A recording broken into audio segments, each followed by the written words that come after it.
¿Cómo están mis hermanos? Tanto tiempo que no aparecía en el púlpito.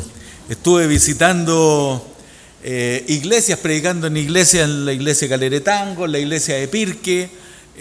La semana pasada estuve en la iglesia de Vitacura y hoy día me toca la iglesia de la Trinidad. Y uno nunca sabe qué le tocará el día de mañana. Pero ahí estamos sirviendo al Señor. Y hoy día quiero compartir con ustedes este pasaje del capítulo 19 el primer libro de Reyes, donde aparece primero la historia de Elías y después lo que es el llamado de Eliseo. Yo quiero enfatizar lo que es el llamado de Eliseo en esta mañana, porque justamente quiero que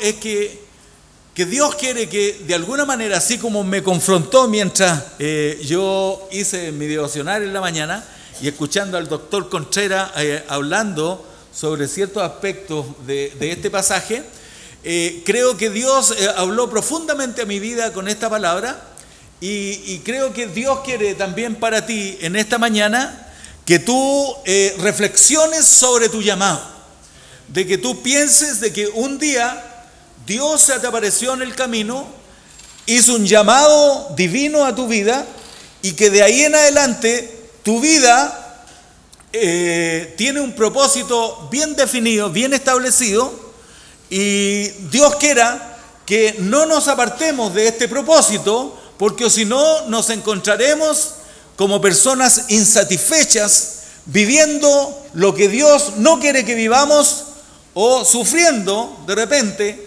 las cosas que Dios no quiere que suframos. Y es interesante porque acuérdense que yo ya prediqué una vez sobre este pasaje de Elías, cuando Elías era el gran profeta de Israel. Y como era el gran profeta de Israel, era el que tenía la palabra de Dios para la nación de Israel en aquel tiempo. Y en ese tiempo el rey de Israel era el rey Acab.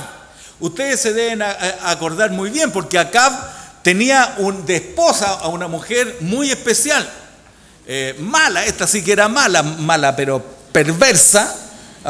Es increíble que haya mujeres perversas.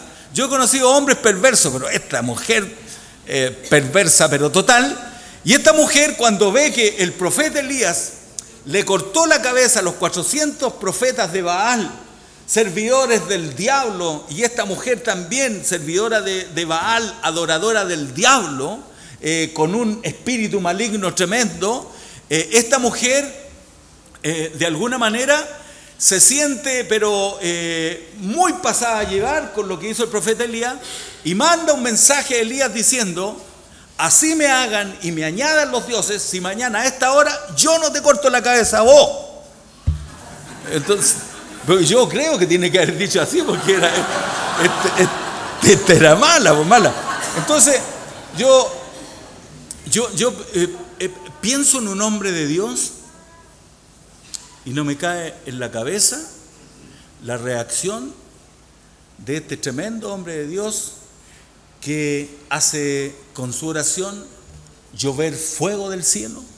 Con su oración hace que haya sequía por 3 años y medio, y después con su oración él haga que vuelva a llover.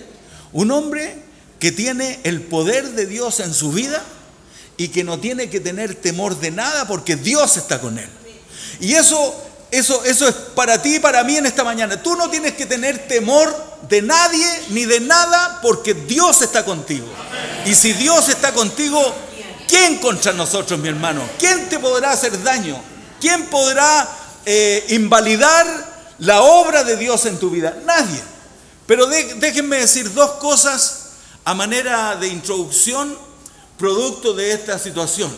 Porque Elías, cuando la mujer le dice que le va a cortar la cabeza, Elías arranca y se esconde en una cueva. Ustedes conocen la historia, se esconde en una cueva, temeroso por la presión que ejerce esta mujer, y Elías cae en una profunda depresión, deprimido.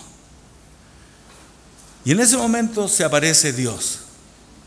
Fíjense que Dios es experto en aparecerse en momentos de fracasos, en momentos de depresión, de angustia, Dios es experto para sacar a personas sumidas en profundas crisis. Entonces, déjenme decir dos cositas. Esa es una, que Dios sabe las cosas difíciles que pasamos y que esas cosas difíciles de alguna manera son puertas abiertas para que Dios actúe con su poder. Y segundo, reflexionar sobre un hombre consagrado a Dios y que cuando se ve enfrentado por una mujer, por muy consagrado y valiente que sea, si esa mujer tiene intenciones carnales, diabólicas, perversas, aunque sea consagrado y entregado a Dios, muchos de ellos perderán la cabeza y serán derrotados. Y lo hemos visto. Cuando grandes hombres de Dios han caído, porque de repente apareció una mujer con perversas intenciones, y hombres, como dice Proverbios, fueron reducidos a un pedazo de pan. Es interesante lo que sucede con el profeta Elías, porque Elías está en la cueva y Dios viene y le dice: ¿qué haces aquí?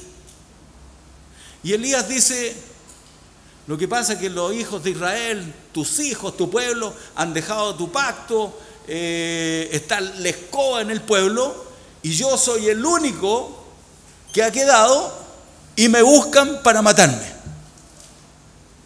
Y Dios le dice: Elías, un momento, tú no eres el único. Hay 7,000 más. Hay 7,000 más que en medio de los sufrimientos y las pruebas de la vida aún permanecen en victoria. Y eso nos demuestra que no hay lugar para quejarse por las situaciones que vivimos en nuestra vida, porque lo que Dios le está diciendo a él: tú no eres el único. ¿Se han fijado que de repente viene esta sensación a uno de decir: yo soy el único al que las cosas no le funcionan? Yo soy el único que he sido herido, yo soy el único, y Dios dice: no eres el único, hay muchos, hay miles que en medio de los sufrimientos más terribles de la vida siguen alabando mi santo nombre. Así que no hay derecho para quejarse de los sufrimientos y las circunstancias. O podrá haber un derecho para quejarse, pero que esta queja no se transforme en una parte importante de tu vida. Y ahí entonces Dios le dice a Elías: sal de esta cueva. Y si ustedes miran el capítulo 19 de Primero de Reyes, el verso 15, el Señor le dijo a Elías: vuelve al camino. ¿Qué haces en esta cueva? Vuelve al camino. Yo quiero hacer reflexionar en este momento, en esta mañana, al pueblo de Dios, a ti, que recibiste un llamado de parte de Dios y que por alguna razón algo ha pasado en tu vida que has dejado de ser efectivo y fructífero en el reino de Dios, y Dios te está diciendo en esta mañana, independiente de lo que te haya pasado, vuelve al camino. Hay que trabajar, hay que servir al Señor y hay que servir a los demás.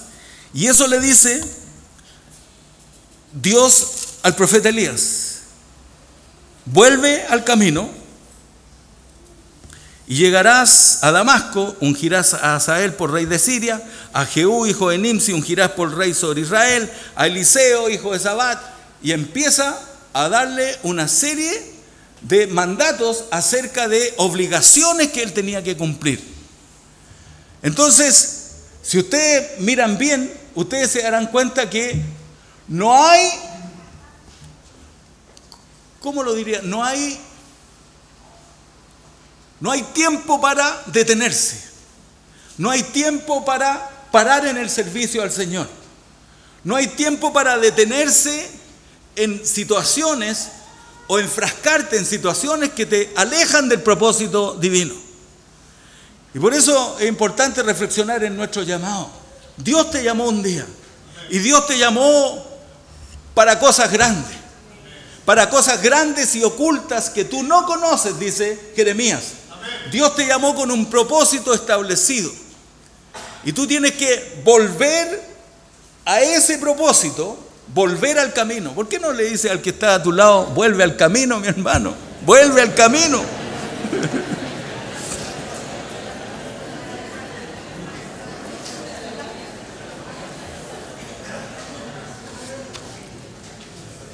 El panorama que ve Elías es un panorama desolador, ensombrecido. ¿Se han dado cuenta que de repente pasa lo mismo con nosotros? Vienen las situaciones difíciles y se nos nubla la visión y el panorama nuestro pasa a ser un panorama oscuro y perdemos la perspectiva de lo que Dios nos ha dicho, nos ha prometido, lo que Dios ha establecido en su palabra, que Él estará con nosotros todos los días hasta el fin del mundo, que nada ni nadie impedirá que todo el propósito de Dios se cumpla en tu vida. Eso es. Pero a veces estamos enfrascados en situaciones difíciles que nos nublan la visión y nuestro panorama es distinto al panorama de Dios. Fíjense que el panorama de Elías era distinto totalmente al panorama de Dios. Porque Elías está en la cueva, deprimido, y Dios le dice, Dios tiene todo un plan de trabajo para su vida. Increíble que cuando uno tiene estos tropiezos en la vida cristiana, producto de situaciones difíciles que vive, es tan fácil que se nos nuble la razón y perder de vista el llamado de Dios para nuestra vida. Lo que Dios le está diciendo a Elías: deja de llorar, deja de quejarte, deja de lamentarte por las cosas que te están pasando. Es tiempo de trabajar. Es tiempo de trabajar. Trabaja para mí. Y es muy probable que Dios en esta mañana le esté diciendo a más de alguno: deja de estar encerrado en tu pieza, en tu cuarto, llorando, sintiéndote miserable, que nadie se preocupa por ti, que estás con un futuro incierto. Trabaja en mi obra, dice el Señor, y verás la gloria de Dios en el trabajo que tú haces para Él. Eso es lo que está diciendo. Entonces, ahí entramos, ese es el contexto de lo que quería decir antes de entrar de lleno al pasaje. Miren Lucas, iba a decir, miren, sé por qué estoy pensando en Lucas, a lo mejor un par de Lucas, unas Lucas para el año nuevo, no estaría mal. Bueno, charla.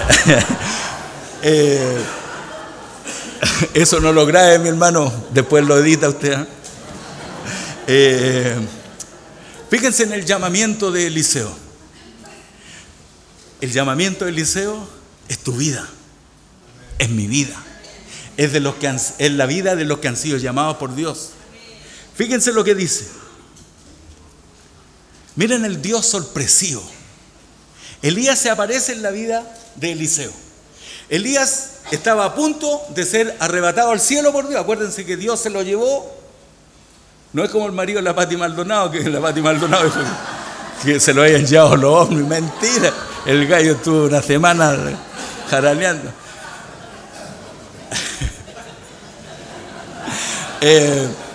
Ya, pongámonos serios, hermano.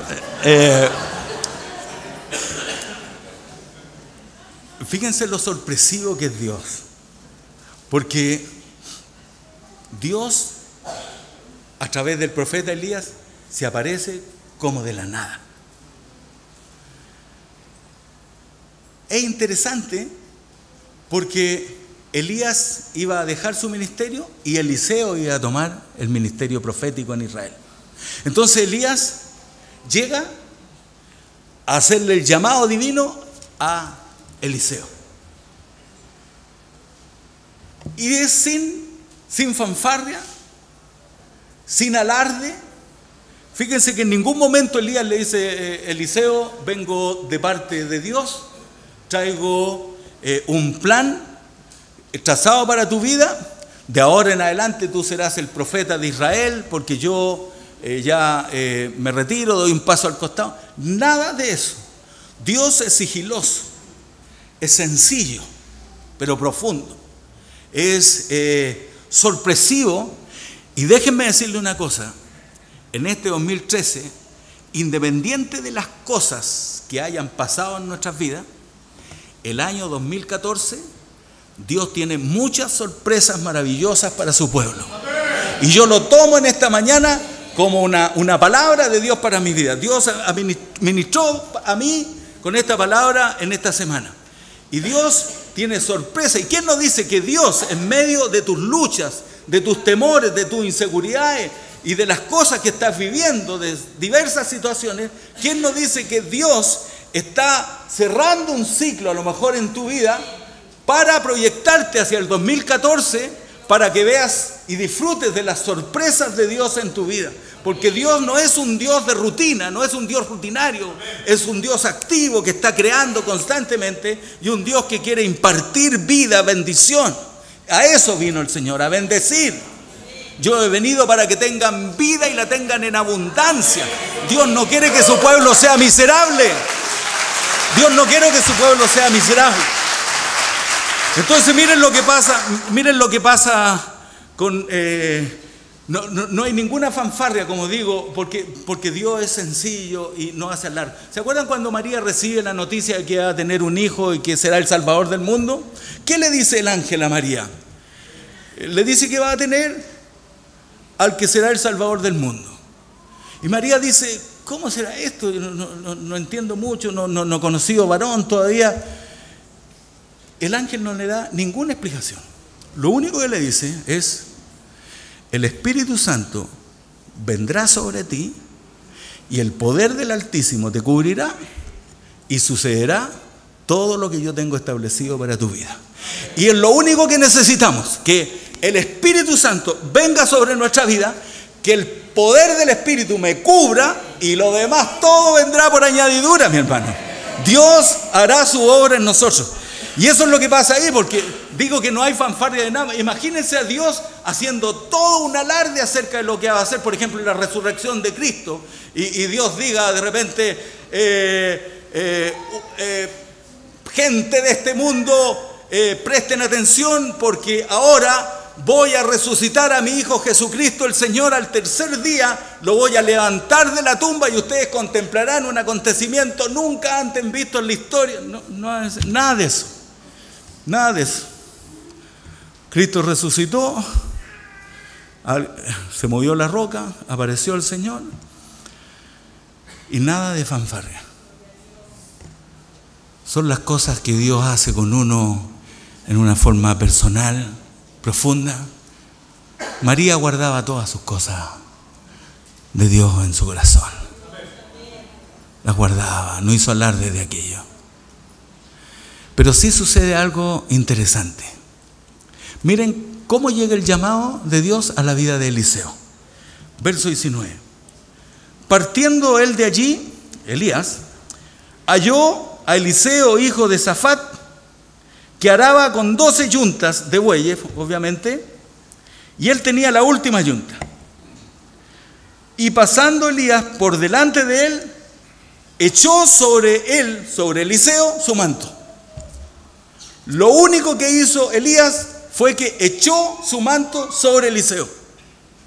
El manto es símbolo de unción, poder y autoridad.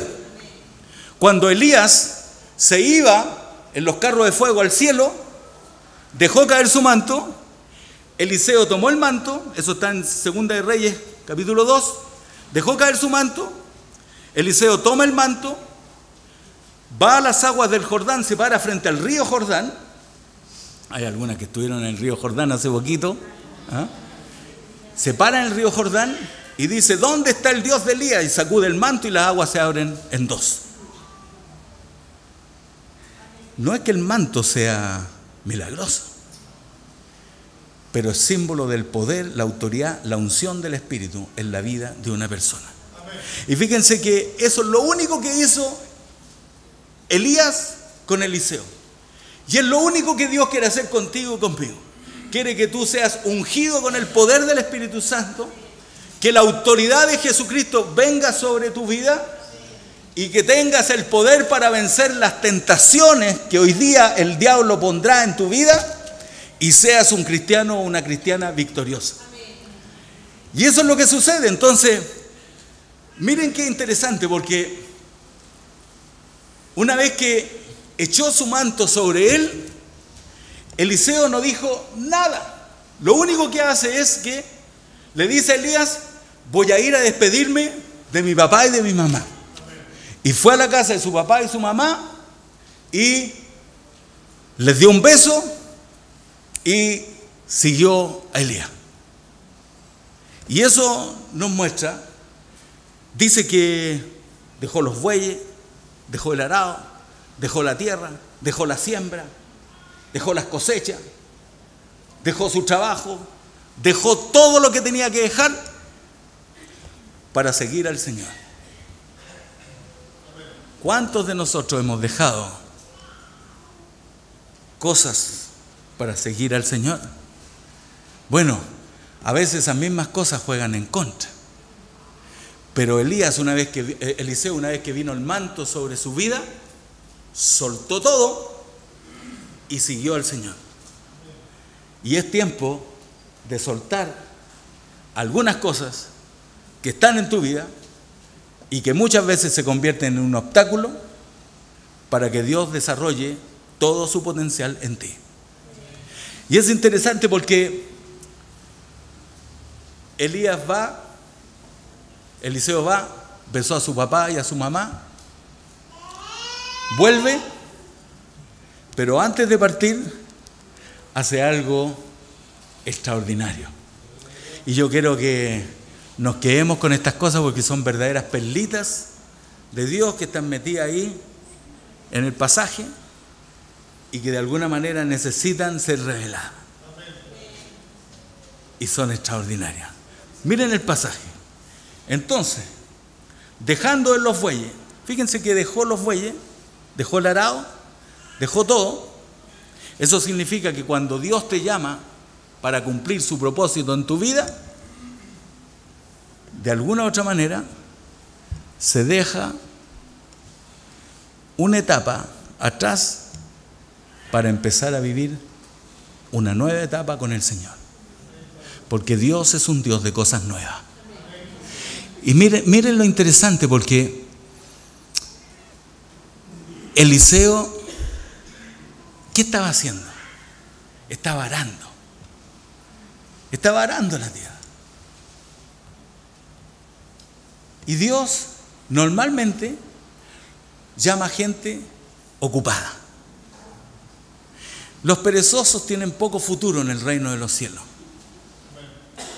Salvo que Dios tome a un perezoso y lo convierta en un trabajador empedernido. Yo he conocido perezosos que se han convertido en trabajólicos, ¿eh? Y también pierden, se van para el otro lado. Y fíjense que Eliseo no estaba haraganeando, no estaba flojeando, no estaba durmiendo, estaba trabajando. Dios normalmente llamará a gente que está muy ocupada. Y si ustedes no me creen, vean la Escritura. Llamó a Mateo cuando estaba trabajando cobrando impuestos. Llamó a Pedro cuando estaba pescando. Llamó a Moisés cuando estaba cuidando la oveja de su suegro en el desierto. Llamó a David cuando estaba pastoreando las ovejas de su papá. Llamó a Saúl cuando andaba en busca de las asnas perdidas. Llamó a Pablo cuando Pablo reunía antecedentes y andaba buscando cartas en la sinagoga para tomar presos a los cristianos. En medio de todas sus responsabilidades y ocupaciones, Dios se aparece en escena y los llama. ¿Por qué los llama? Porque Dios quiere gente que está ocupada para que dejen de ocuparse en aquello que no te da largura de días, vida eterna, los frutos del reino de los cielos, en esas ocupaciones, si verdaderamente no es un trabajo que Dios te haya dado. Y cuando Eliseo dejó los bueyes, dejó aquello que le brindaba el sustento, aquello que mantenía su seguridad, a lo mejor monetaria, dejó aquello que lo alimentaba para ir en pro de aquel que le iba a dar todo lo que necesitara para vivir esta vida. Y yo sé que hay personas que necesitan no dejar su trabajo, a menos que Dios lo exija, sino más bien dejar aquellas cosas de las cuales dependes o estás aferrado para empezar a depender de Dios y de lo que Dios tiene para tu vida. ¿Y qué hace Eliseo? Es extraordinario lo que hace Eliseo. Miren el verso 20, dice: entonces, dejando los bueyes, vino corriendo en pos de Elías y dijo: te ruego que me dejes besar a mi padre y a mi madre, y luego te seguiré. Y él le dijo: anda, besa a tu padre y a tu madre, vuelve. Y dice que se volvió y hace una cuestión que parece tirada de las mechas. Dice que tomó un par de bueyes y los mató y quemó el arado, y con la leña quemada coció los bueyes y los dio no a su padre y a su madre, sino que se los dio al pueblo. Y aquí hay unas verdades tremendas. Primero, cuando Dios te desafía a dejarlo todo por Él,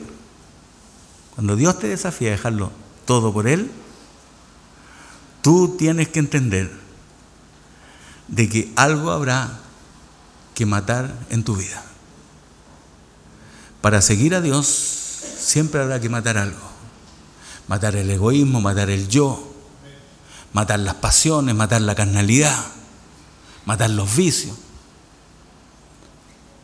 Y siempre habrá que quemar algo. Nosotros quemamos etapas en nuestras vidas.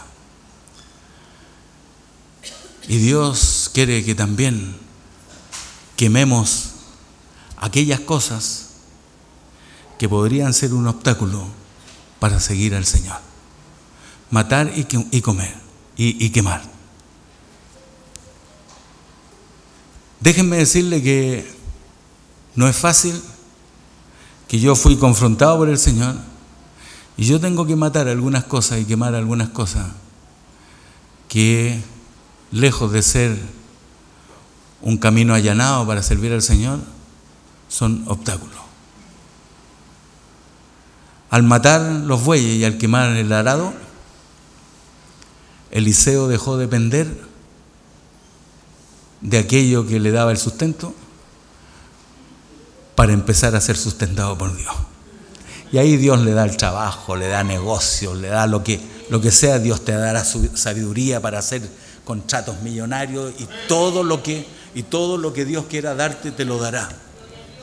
Pero Él, al matar y al quemar lo que a Él en ese momento le brindaba la seguridad, puso su seguridad en las manos del Señor.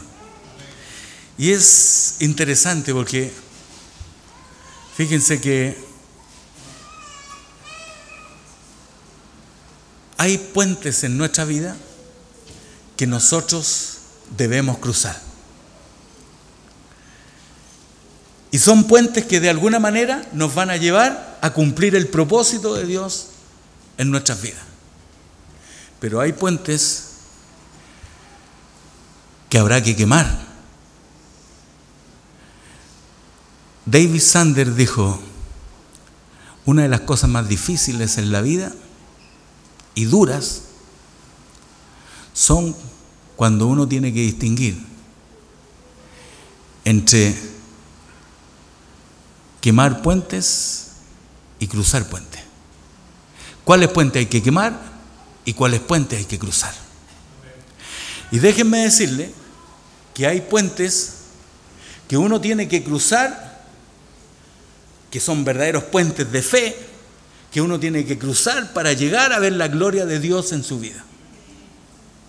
Pero habrá otros puentes que irremediablemente habrá que quemarlos, porque si no estarán ahí y serán una tentación para regresar. ¿Qué le dijo Dios a Elías? Le dijo, vuelve al camino. Y cuando uno no mata y no quema estos puentes son la tentación para volver atrás. Cuando tú recibes y yo recibimos un llamado de Dios para nuestra vida, ya el llamado dice, el llamado y los dones son irrevocables, no hay vuelta atrás. Ya miramos para adelante. Y miramos para adelante porque habrá cosas que hacer, senderos que explorar y tremendos milagros que contemplar. Y Dios quiere que quememos estos puentes que podrían llegar a ser tremendos obstáculos para que tú y yo cumplamos el propósito que Dios nos tiene establecido. Y son 4 los puentes. Hay 4 puentes que quemar. Y esos 4 puentes los veremos el próximo domingo en el culto del 5 de enero, que será el día en que me voy de vacaciones y me toca predicar ahí. Entonces vamos a ver los puentes que hay que quemar para encontrar el propósito de Dios y para que no me tienten en volver atrás. Yo he conocido cristianos llenos del Espíritu, valientes y poderosos en Dios, que volvieron atrás y nunca más se supo de ellos. Y hay otros que lograron quemar esos puentes. ¿Tú sabes qué puentes tienes que quemar en tu vida? ¿Hay cosas que tienes que quemar en tu vida? Un vicio quizás, algo que de alguna manera te puede afectar en tu relación con Dios. Bueno, hay algunos que dejaron esos puentes y en algún momento volvieron atrás y cruzaron esos puentes. Pero hay otros que lograron quemarlo y siguieron hacia adelante a cumplir el propósito de Dios. Fíjense que es interesante, pero yo estoy trabajando para quemar un par de puentes que son de alguna manera obstáculos en mi ministerio. No soy perfecto. Y en el 2013 pueden haber pasado muchas cosas en tu vida. Pero ten cuidado de entrar al 2014 con las mismas cosas que tienes que dejar y que ya las viviste en el 2013 y las vas a llevar de nuevo al 2014. ¡No! Entonces el domingo que viene vamos a ver cuáles son esos puentes. Así que después de ese domingo váyase de vacaciones, mi hermano. Oremos al Señor. Señor, te bendigo en esta hora. Te doy las gracias por tu pueblo, por tu iglesia. Bendice a tu iglesia, Señor. Bendícenos en el llamado que tú nos has hecho, Señor, a nuestra vida. Un día tú interrumpiste en nuestra vida, apareciste en nuestro camino, y al igual que Eliseo, nunca imaginamos que ese sería el último día de un tipo de vida que estábamos viviendo, para vivir una vida distinta junto a ti. Nunca se lo imaginó, nunca lo imaginamos nosotros, y hoy día estamos viviendo una vida que es la vida que tú nos has prometido, Señor. Así que ayúdanos, Señor, para ser siervos útiles, Señor, en tu reino, para cumplir el propósito divino, para cumplir aquello para lo cual nos llamaste, y por sobre todas las cosas, ayúdanos a quemar y matar todas aquellas cosas que hoy día, lejos de ser una bendición, son un obstáculo para nuestro crecimiento como cristianos. En el nombre de Jesús, amén.